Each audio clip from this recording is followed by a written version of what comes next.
Welcome back to CC. If you don't know what that means, it stands for Casually Culture, baby. I'm just rhyming now. I don't know what I'm doing. Welcome back, guys. Get Wet season, still in progress. Hope you guys are enjoying it.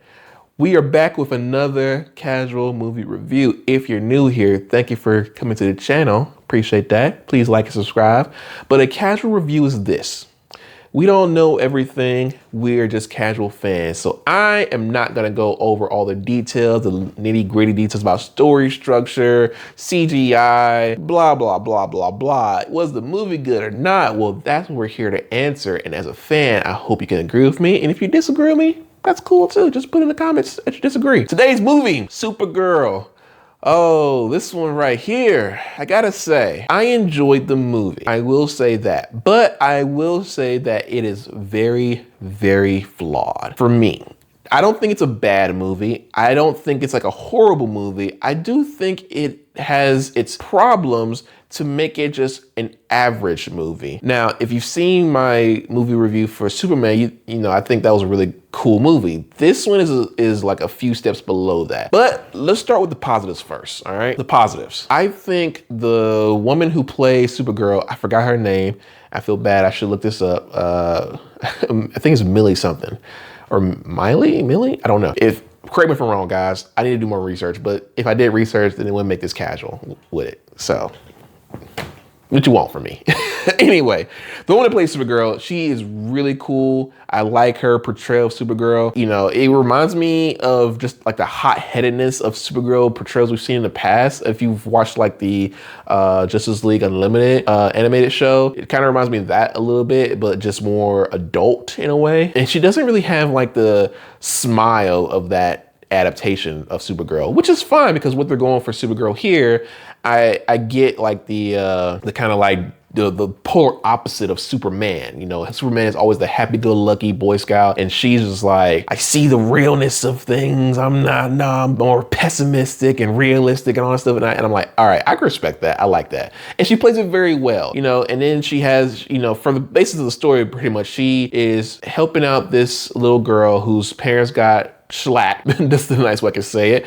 And she wants revenge. And, you know, Supergirl didn't want to get involved, but then something happened to her dog to where now she's getting involved and our adventure begins. So, like I said, positives, she was pretty good. The action wasn't bad. I didn't think the action was bad. It's not like, you know, the thing you're gonna like remember most about this movie, but I do think the action was pretty good. I enjoyed it for a good bit. It does have this problem, and I'll get to that in the negatives part, but positives, action was pretty good. Another positive, Lobo. The person that plays Lobo, Jason Momoa, if I'm not mistaken. See, I can remember that name, but I can't remember the Supergirl's name. I'm sorry if you watch this video. Please forgive me. I will definitely remember your name next time and in the next movie. Thank you very much. And please subscribe.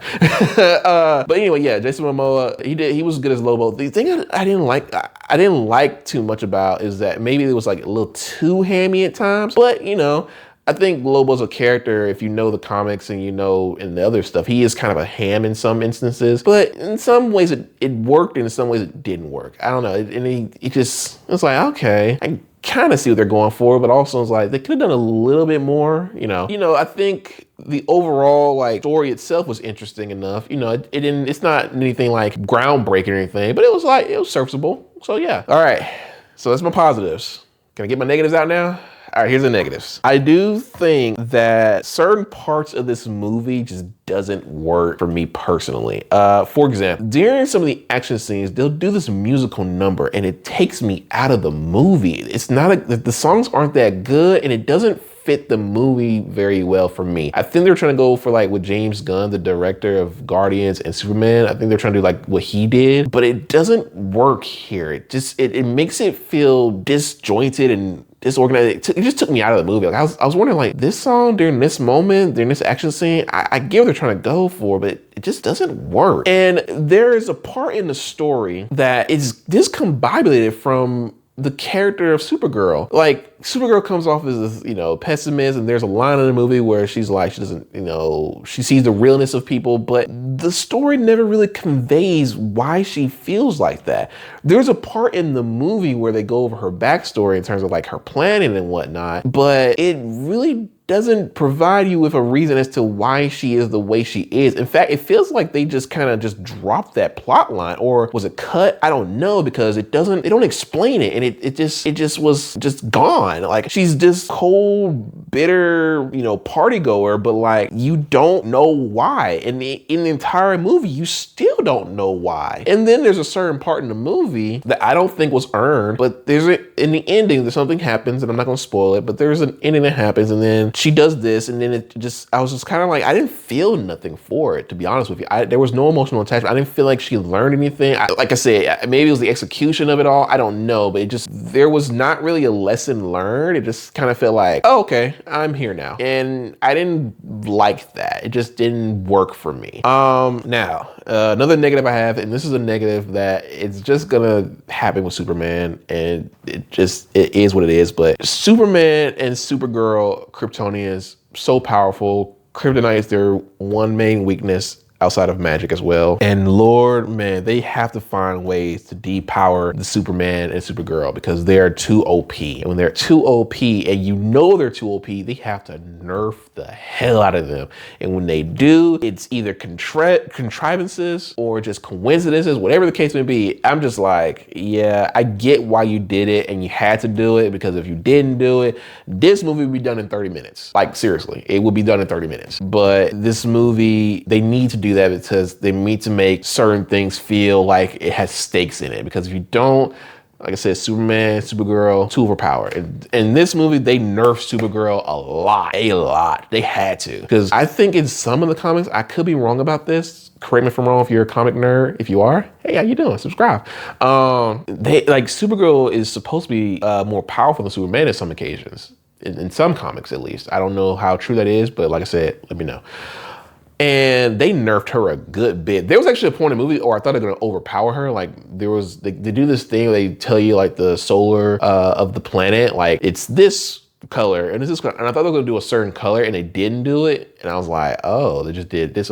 And when they did this color, I was like, that's a cool concept. I don't know how that works, but it's a cool concept. But yeah, it was, they have to nerf her. And in certain parts of the movie, when they do that, it just makes me, not care as much, because I know they have to, but also just, it's hard to write Superman and Supergirl, like the Kryptonians, in a way where you feel like they're in true peril. Like, all you need is a little sunlight, suntan, and you back to get as new, So I will say, I think the Superman movie from last year does portray it a lot better than it does here. But here I get it. It just still kind of like, it is what it is. So, but other than that, guys, I mean, those are my negatives pretty much. Oh, one more thing. They try to do humor in this movie, and humor, it doesn't always work. And I will say this, the villain also, he's interesting. I think that there's some very messed up stuff he does, but I remember his name, but I just don't see him as memorable. Like he's not gonna be like a standout villain in any shape or form. He's just kind of there, and that's okay, I guess. He's just kind of there. He's like, hey, I'm a bad guy, and I do this very messed up thing, and you're gonna stop me, and yeah. And like I said, at the end of the movie, there's something that happens to where that kind of had to happen. It just had to happen, because after what about this person and then what they do, yeah. Also, the girl was fine. The girl that that was the escort mission, she was fine. But they always do that trope of like arrogant kid, and like don't listen to the adults and do all this stuff. They do that trope so much, and it honestly is kind of annoying, but it's a trope for a reason, I guess. I guess it works to build dynamics with the characters and whatnot. Is what it is. But for me, it was there. It wasn't as annoying as certain things could have been, but it was just like, all right. All in all, how would I rate this movie, man? I think it's a casual watch. It's not a high recommend, but it's a casual watch. If you feel like you're interested in another superhero movie, I am one of those people who love superhero movies, so I will go check out as many of them as I can in the movie theaters.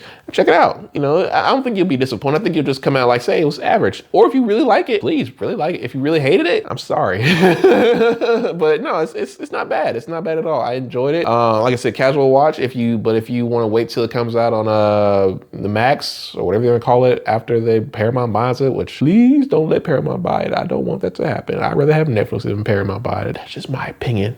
Just saying. But yeah, if you want to wait till watch it on Movie Max, HBO Max, there's there too. But it's not a long movie. It's like an hour and 50 minutes, I think. And there's no after credit scene, surprisingly. Kind of disappointed by that. But, you know, other than that, it's cool. Now, if you want me to talk about spoilers in this movie, like, comment, subscribe down below. Let me know if you want me to do a spoiler review. If not, I won't. You know, I'm just saying it's there. The option's there if you want me to do it. And of course, more videos are on the way. I'm sorry, guys. The videos have been taking a while. Editing is a pain in the butt, but it's coming out as much as it can. But I do have a personal life, and this is not my full-time job. This is a hobby. But hey, 1,000 subscribers and more, you know, maybe I can make it my full-time job. Who knows? It's up to you if you want me to do more of this, because we have more videos on the way that are going to be so much more fun than just me sitting here. I have so many perfect ideas and you're going to love it. But with that, guys, I'm gone. I'm out. Out of 5,000, out of 3,000. I don't know what I'm saying anymore. Deuces. Bye. Love you. Mwah.